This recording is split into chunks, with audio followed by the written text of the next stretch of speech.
श्रीमद कुंज विहारिणे नमः। श्री स्वामी हरिदास विजयतीर्थराम। राजस्थान के देवासा ग्राम में एक धनचंद नाम के वैश्य रहते थे। वह तो स्वभाव से बड़े कृपण थे, किंतु उनकी पत्नी बड़ी उदार हृदय और साधु सेवा करने वाली थी। धनचंद के लाख विरोध करने पर भी वह भागवती मुक्त हस्त से साधु सेवा में दीन दुखियों की सहायता के लिए धन खर्च करती रहती थी। भगवान की कृपा से घर में अपार संपत्ति थी। धनचंद सारे खर्च फिर भी बर्दाश्त कर पाते, लेकिन उनका साधु संतों में सद्भाव बिल्कुल नहीं था। और उसका प्रधान कारण था कि उनकी पत्नी जो साधु संतों और दीन दुखियों की इतनी सेवा करती थी, इतना धन खर्च करती थी, उसके जो भी संतान होती वह कुछ ही दिन जीकर मृत्यु को प्राप्त हो जाती। अतः उन्हें प्रतीत होता यह संत सेवा बड़ी व्यर्थ है और भैया इससे कुछ होता नहीं। एक दिन एक नास्तिक ब्राह्मण से इन्होंने अपनी संतान हानि का दुख कहा, तो उस अज्ञानी ने इन्हें और भड़का दिया कि भला इन भिखमंगों की सेवा से कभी किसी को सुख मिला है? तुम निश्चित समझो, जब तक तुम्हारे घर पर इनका स्वागत सत्कार होता रहेगा, तब तक स्वप्न में भी तुम्हें सुख नहीं मिल सकता। अभी तो हुआ ही क्या है, अभी तो तुम्हारे बच्चे मर रहे हैं। ऐसा ही चलता रहा तो तुम दोनों भी शीघ्र ही ऊपर पधार जाओगे। अब धनचंद का हृदय कांप गया। बड़ी कड़ाई के साथ अपनी पत्नी को साधु सेवा से विरत करना चाहा, परंतु वह तो अपनी निष्ठा में पर्वत की तरह अडिग बनी रही, बल्कि और अधिक भावपूर्ण संत ढंग से संत सेवा में लग गई। और एक दिन धनचंद ने रोष में भरकर कहा, यदि अब की बार तेरी संतान जीवित नहीं रही तो मैं तुझे भी जीवित नहीं छोड़ूंगा। उनकी पत्नी सब सुन लेती है, सह लेती है, किंतु संत सेवा दीन दुखियों की सेवा नहीं छोड़ती। भगवान की बड़ी विचित्र लीला कि और बार तो पुत्र कुछ दिन जीवित भी रहते थे, परंतु इस बार जब पुत्र हुआ तो छठी भी ना हो सकी और वह चल बसा। धनदत्त तो क्रोध से धनचंद पागल हो गया। उसने निश्चय कर लिया कि आज पुत्र और पत्नी दोनों को एक साथ ही शमशान ले जाऊंगा। पत्नी ने पति का भाव समझ लिया। उसे अपने मरने का किंचित मात्र भी दुख ना था। दुख इस बात का था कि आज भक्ति भक्त और भगवान के विरध में बट्टा लग रहा है। लोग तो यही कहेंगे कि सचमुच भक्ति भाव में कुछ धरा नहीं है, सब केवल ढकोसला मात्र है। अतः वह भागवती अत्यंत आर्त होकर भगवान से प्रार्थना करने लगी। उसके सामने पुत्र का शव पड़ा है और पत्नी इस अवस्था में भी भगवान से प्रार्थना कर रही है। यह देखकर धनचंद और ज्यादा क्रोधित हो गए। पत्नी का केश पकड़कर खींचने ही वाले थे, एक आदमी ने आकर कहा, गांव में श्री स्वामी रामनंदाचार्य जी के पट्ट शिष्य श्री अनंत नंदाचार्य जी आए हुए हैं। ये बड़े सिद्ध संत हैं, सब कुछ करने में समर्थ हैं।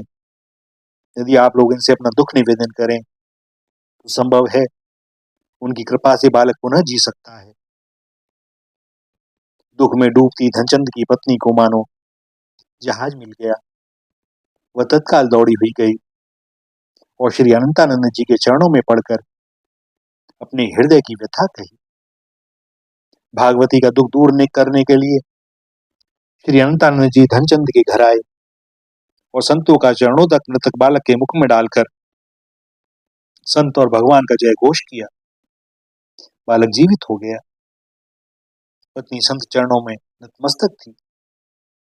धनचंद को आज अपने कृत्यों पर पश्चाताप हुआ। श्री अनंतानंद जी ने दोनों को भगवत भक्ति का उपदेश दिया।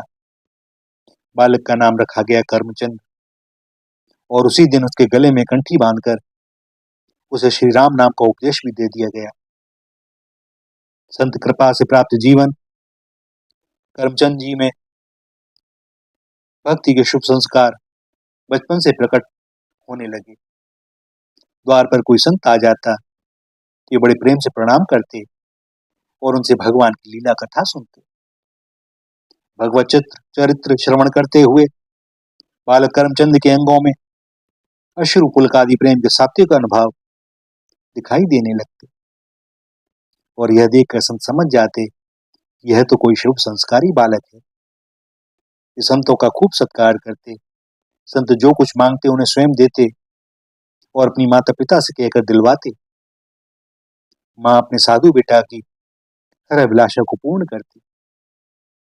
पिता धनचंद अब संत सेवा में कोई रोक तो नहीं लगाते, किंतु सेवा में जैसा औदार्य अपेक्षित है वैसा उनको अब भी प्राप्त नहीं था, अतः कभी कभी खींचने लगते। एक दिन करमचंद जी अपने कपड़े की दुकान पर बैठे थे। धनचंद कहीं गए हुए थे। संतों की एक जमात आई। जमात के महंत ने आकर करमचंद से कहा, हम लोग अमरनाथ की यात्रा करने जा रहे हैं।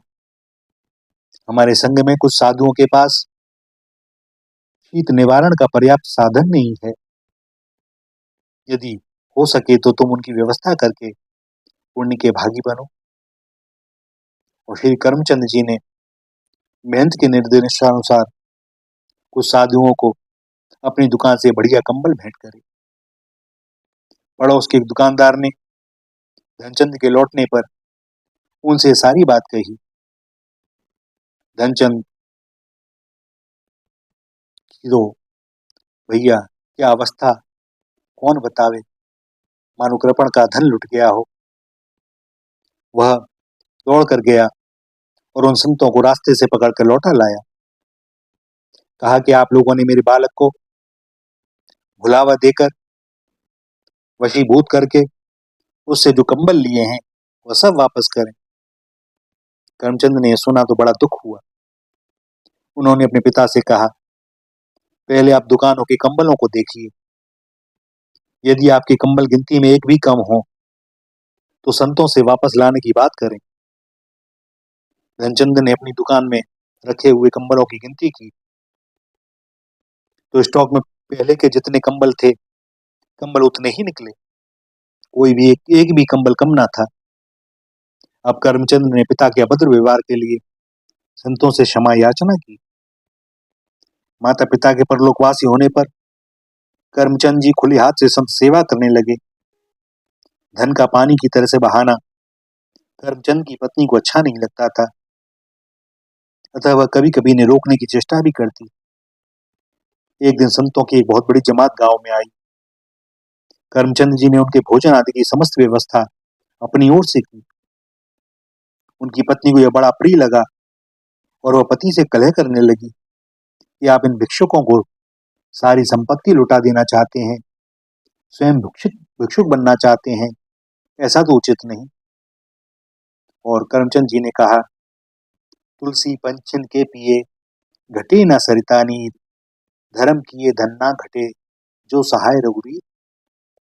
परंतु भला उनकी पत्नी को ऐसा सहज विश्वास कैसे होने लगा। तब श्री करमचंद जी ने आकाश की ओर दृष्टि करके भगवान का ध्यान किया। उसी समय एक दिव्य पुरुष अपने तेज से सभी दिशाओं को दीप्त करता हुआ उनके सामने प्रकट हो गया। उनकी पत्नी ने देखा कि वह पुरुष पृथ्वी पर आते आते एक पहाड़ जैसे रूप में हो गया और उसकी कंदराओं में अनेक बहुमूल्य मणिरत्न जगमगा रहे हैं। अब जाकर पत्नी को पति के वचनों में दृढ़ विश्वास हुआ। उसी दिन से वह भी तन मन धन से संत सेवा में जुट गई। एक पुत्र हो जाने के बाद श्री करमचंद जी ने गृहस्थाश्रम का परित्याग कर श्री अनंतानंदाचार्य जी से ही विरक्त दीक्षा ले ली और उसके बाद इनका संपूर्ण जीवन भगवत भागवत सेवा में व्यतीत हुआ। इनके जो एकमात्र पुत्र हुए उनका नाम था श्री दिवाकर, और दिवाकर भी जी भी भैया आगे चलकर बड़े परम भागवत हुए। कुल में एक भक्त हो जाए तो आगे और पीछे की ना जाने कितनी पीढ़ियां तर जाती हैं। भैया सभी भगवान के हैं, लेकिन हमें स्मरण हो उठे कि हम हैं कौन, हमारा अपना कौन, हम आए कहाँ से थे, हमें जाना कहाँ है। और हमारे पास जो भी समय है हम उसका सदुपयोग कर रहे हैं अथवा दुरुपयोग। और भैया एक नियम है, किसी वस्तु का, पदार्थ का जो व्यक्ति सदुपयोग नहीं करता उसका दुरुपयोग स्वतः ही होने लगता है और वह वस्तु हमसे छिन जाती है। तो समय का मूल्य समझें इससे पहले कि वह छिन जाए। भगवत प्राप्ति बड़ी सहज है, सरल है। महाराजा खटवांग ने 2.5 घड़ी में उन्हें पा लिया था। तो भैया भगवान के वचनों पर, शास्त्रों पर और सदगुरुदेव की द्वारा बताई हुई बातों का पालन करते हुए अपने जीवन में जो भी समय हमें मिला है उसका सदुपयोग करें और दुर्लभ की प्राप्ति करें। श्री राधा, श्री राधा, श्री राधा।